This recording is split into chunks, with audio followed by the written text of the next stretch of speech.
I walked into our bedroom and heard laughter. Male laughter. I thought maybe she was watching something, but then I heard it again, closer, deeper, and when I opened the closet door, I found her. With him. A janitor from her building. Shirtless. Smelling like bleach. And she just looked at me and said, "Didn't expect you home this early, boss?" My name's Evan. 34. I own a small IT company in Baltimore. Not flashy, but I built it from scratch. I married Kelsey 5 years ago. She was working in admin at a corporate law firm when we met. Smart, sweet, funny in that sarcastic way I loved. At least, I thought she was sweet. Last month, I came home from a conference 2 days early. I hadn't told her, figured I'd surprise her. It was a last-minute change, flight got bumped earlier. I didn't even bring luggage home, just my laptop bag. Our place was quiet. Too quiet. I walked in, put my keys down, and called out, "Kels." No answer. Thought maybe she was sleeping. I headed upstairs. The bedroom door was cracked open. I stepped in. The bed was made. No lights on. But I heard something. Muffled. A voice. Then laughter. Low. Male. I froze. It wasn't from the hallway. It was inside the bedroom. I opened the bathroom door. Empty. Then I opened the closet. He was there. Sitting on the floor, shirt off, jeans halfway zipped. Next to my shoes. Holding a can of soda like this was normal. Kelsey was standing in front of him in one of my t-shirts, barely covering anything. And her face, it wasn't fear. It wasn't guilt. It was annoyance. "Didn't expect you home this early, boss," she said, smirking. I couldn't move. Couldn't breathe. "Evan, this is Malik. He works in maintenance at my building." Malik raised a hand like we were meeting at a barbecue. I backed out of the room.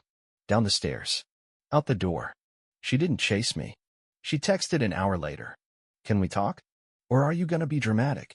I didn't answer. But something in me broke that night. Not just trust. Not just the marriage. Something deeper. The part of me that used to believe I wasn't the kind of guy this happened to. Turns out, I am. I didn't sleep that night. I sat in my car across from our building, lights off, phone on silent, just watching the windows. Nothing moved. No one left. No one came. At 3:17 a.m., I saw the bedroom light go off. That was the last thing I remember before I passed out in the driver's seat. The next morning, I walked back in. I don't know why. I wasn't ready to leave. I wasn't ready to fight. I still had this pathetic voice in my head saying maybe it wasn't what it looked like. Maybe it was a mistake. Maybe she'd cry. Apologize. Say it meant nothing. She was in the kitchen, eating cereal. Same t-shirt. No shame. "Didn't think you'd come crawling back so soon," she said, sipping her coffee. I couldn't even look at her. I mumbled, "Why him?" She leaned on the counter and shrugged. "He listens. Doesn't whine about servers and software and needing space to decompress.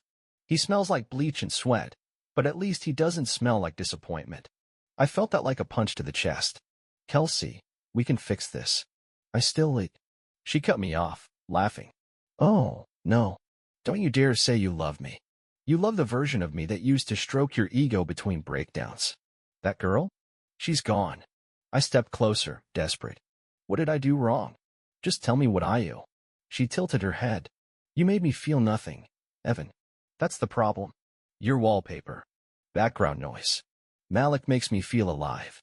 You make me feel like a client ticket that won't close." Tears started building in my eyes. She saw them and smiled. "You really don't get it, do you? I cheated because you were easy to lie to. Because I could walk all over you, and you'd still come home holding flowers. I didn't lie to you," I whispered. "No," she said. "But you lied to yourself. You thought loyalty was enough. That being boring but reliable made you a good husband. That's adorable." She walked past me, brushing her shoulder into mine. "Let me guess. You were gonna forgive me, right? Try to work it out? Take me to therapy?" I didn't answer. She stopped at the stairs, turned back, and said, "There's nothing to fix, Evan. I've already replaced you. You just haven't signed the paperwork yet." Then she went upstairs, and I just stood there, tears rolling, shaking, still wanting her back, still believing this nightmare might pass, still too broken to see the truth. She wasn't punishing me. She was enjoying it. The moment she went upstairs, I sat on the couch and stared at the floor for hours. I don't remember blinking. I don't remember breathing. I just remember her voice echoing in my head. Your wallpaper. You just haven't signed the paperwork yet. That night, I packed a single bag and left. No dramatic exit. No goodbyes. Just keys on the counter and silence. But as I closed the door behind me, something shifted. The begging was over. She thought I was weak. She wanted me to break. So I decided I wouldn't. I decided I'd make her beg. I stayed at a cheap extended stay hotel near the edge of town. Month to month, no questions asked. Spent my first 48 hours lying in bed, trying to steady my hands, my thoughts, my breathing. Then I opened my laptop. First move, control what I could. Our joint accounts? I emptied them into a secure escrow account. Perfectly legal, we both had access. I left a polite note through our shared budgeting app. I moved funds for safekeeping until the separation is finalized. You're free to dispute it legally. She didn't respond. Second move, evidence. I pulled old texts, calendar entries, phone logs. Found 3 overlaps where she said she was at work late, but had no corresponding calls, meetings, or appointments. I already had one name, Malik. I searched emails and found 4 calendar invites sent from her admin address to his personal email. The last one, lunch, you bring the bleach, I'll bring dessert. Third move, allies. I called Marcus, my accountant. Told him everything. He didn't judge. Just said one thing. You want her to regret this? Don't humiliate her. Outmaneuver her. He helped me file an intent to dissolve our joint business entity, a side project we ran under both our names. A small LLC that Kelsey hadn't touched in over a year. But here's the thing. The company owned the car she drove. The same BMW she'd been posting about nonstop on Instagram. And if she defaulted on the business partnership, the car was mine to repossess. Fourth move, surveillance. Not cameras. I wasn't breaking laws. But I did email the property manager at her office, asking if I could verify parking pass usage under our company vehicle for insurance purposes. He sent me logs. Malik's car had been parked in the employee lot using our pass 5 times in the last 2 months. He didn't even work there. She gave him access. That was a violation. Not just of office policy, of security protocol. And I knew someone in her building's HR department. Old college friend. Owed me one. I forwarded everything. No names. No threats. Just facts. And finally, my last move that week, I went radio silent. No calls. No texts. No response. I disappeared. Because nothing scares a narcissist more than realizing the person they thought they broke. Just got quiet. It had been 12 days since I walked out. 12 days of silence. 12 days of no calls, no replies, no can we talk from me. She probably thought I'd slipped into depression. Maybe she even hoped for it. But I was alive, calculated, focused, and I was ready to land the first hit. I started with her job. Remember the building pass logs? I emailed them, anonymously, to the HR compliance officer at her firm. Attached was a simple message. Non-employee repeatedly accessing private areas using unauthorized credentials. Attached timestamps. Confirmed vehicle make and model. Silver 2006 Toyota. See lot for footage. I didn't sign it. Didn't need to. I knew what the chain reaction would be. 3 days later, I got a message from my old college friend in the same building. Yo, you didn't hear this from me, but Kelsey just got pulled into a meeting with compliance and legal. Something about security breach and improper guest access. She looked pale. Hit 1. Direct. Cold. Silent. Next came the BMW. Since she hadn't responded to the escrow notice or signed the business paperwork, the LLC was now under my control, on paper and in practice. The car she'd been flaunting in stories? Technically mine.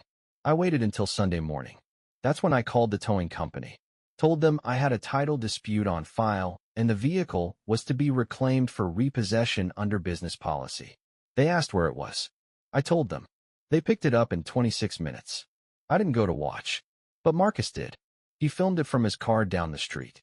Kelsey came out in gym shorts, holding her phone, screaming at the driver while Malik stood behind her shirtless, looking confused like always. She posted about it later. My ex is a psycho and had my car towed over a business name. Like I don't have better things to worry about. But here's what made it beautiful. A minute after the post, someone from her own job commented, "Kelsey, maybe worry more about giving unauthorized access to janitors. We're not all stupid."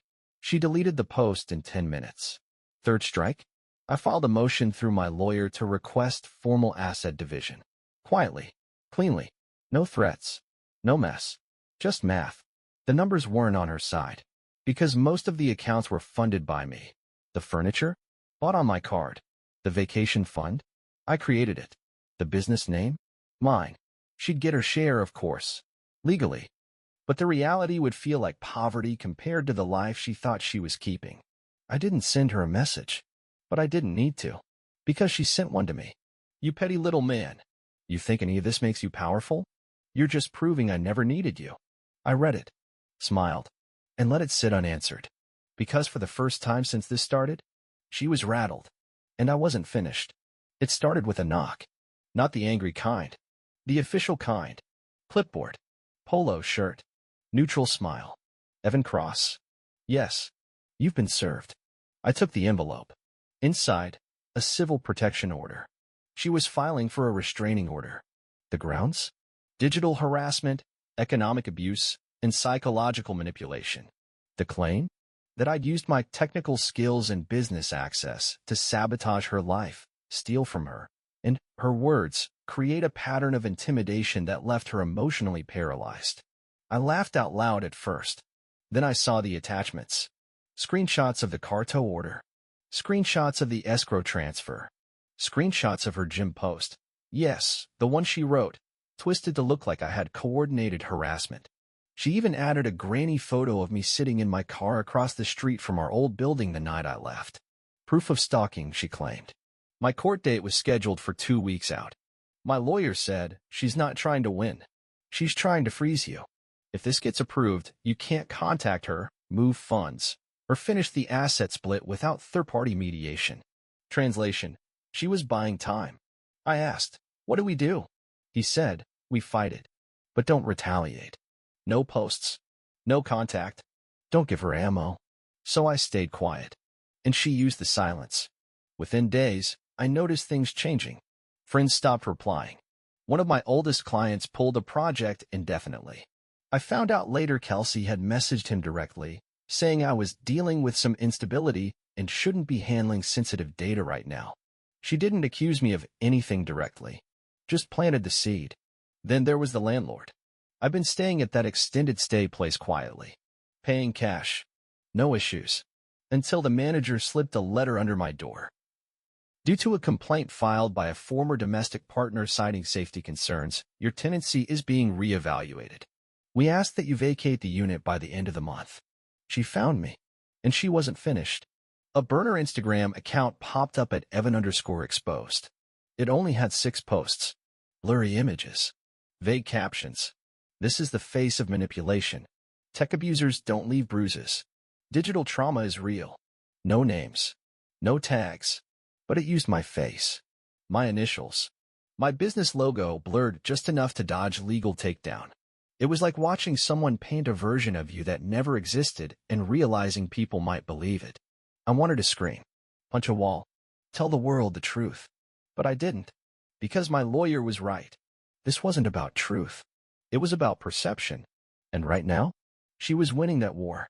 But even as I packed my bags, moved to a friend's guest room, and watched my inbox grow colder, I wasn't done. I still had one resource she didn't know about. Someone who saw everything. Someone who had receipts. The person she forgot about? Her own coworker, Sandra. We'd met once at a holiday party. She was polite, soft-spoken, but sharp. The kind of person who watches everything, says little, and remembers everything. I reached out. Carefully. Didn't ask for gossip. Just said, "I know Kelsey's been saying some things. I'm not here to fight. I just need someone to tell the truth." Sandra called that night. "I've been waiting for you to ask." She told me everything. That Kelsey had been bragging in the break room about making Evan chase his own tail. That she showed off the restraining order like a trophy. That she laughed when HR asked about the building pass incident and said, "Oops. Malik thought it was my gym key." Sandra had screenshots. Dates. Quotes. Slack messages. One, in particular, stood out. Kelsey, to a coworker, honestly, Evan should have known better. You don't leave a woman like me bored. Now he gets to watch me build a new life while he sleeps in someone's laundry room. That message? From her work laptop. That mattered. Because Kelsey had filed a civil protection order under claims of emotional damage. That she felt unsafe. That she feared I would retaliate or sabotage her. But using company equipment to mock a legal filing? That's fraudulent representation. I gave the screenshots to my lawyer. He built a response package for the judge, attaching Sandra's declaration. Dated. Signed. Verified. When we walked into court for the hearing, Kelsey looked confident. Black dress again. No makeup this time, just natural and vulnerable. She had tears ready before the judge even opened the file. But then he saw the documents, and his face changed.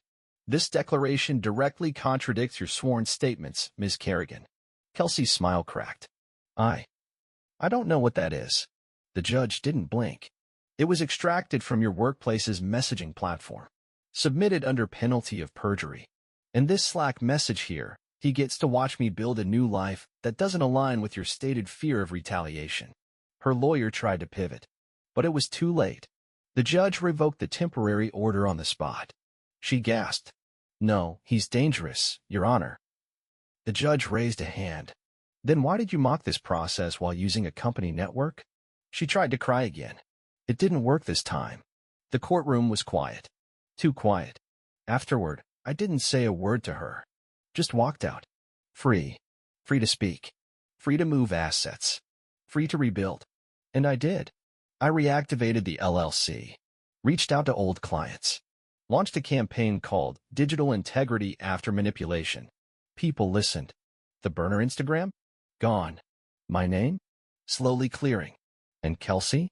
2 weeks later, I heard through Sandra, she had been asked to leave her job after the HR team reviewed her conduct. She moved out of the apartment.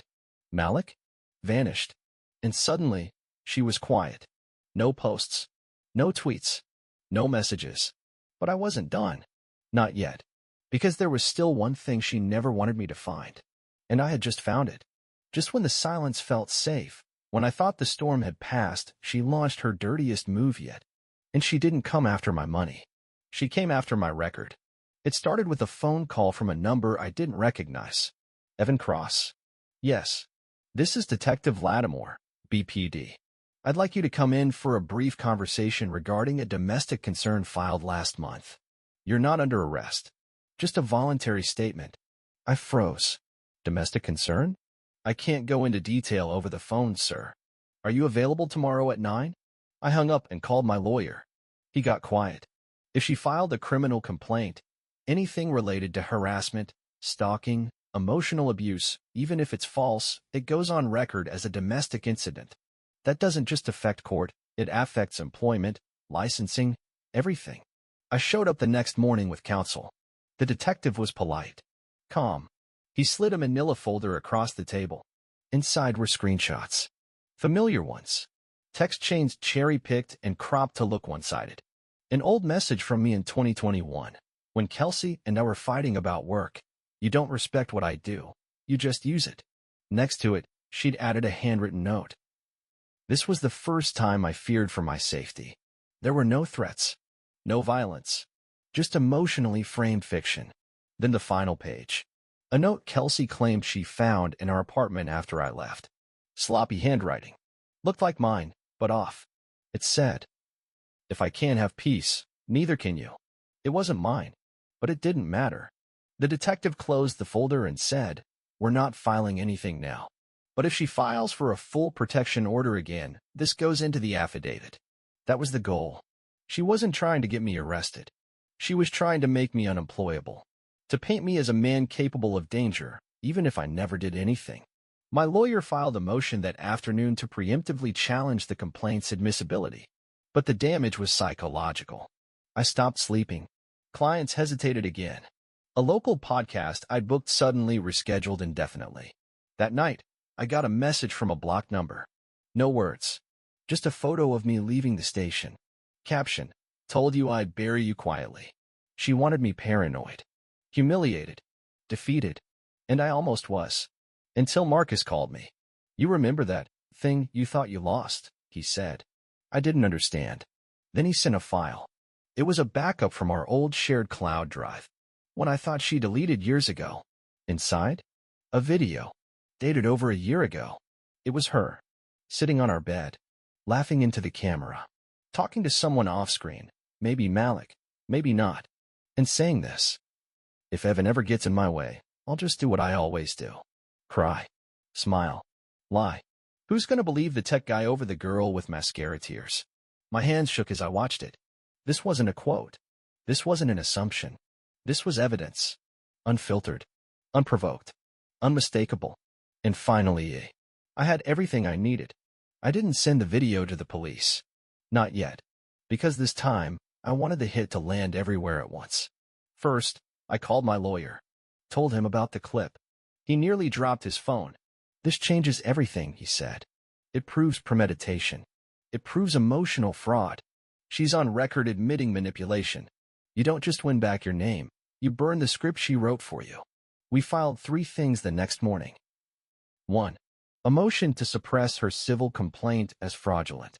2. A petition to countersue for defamation, false reporting, and intentional infliction of emotional distress. 3.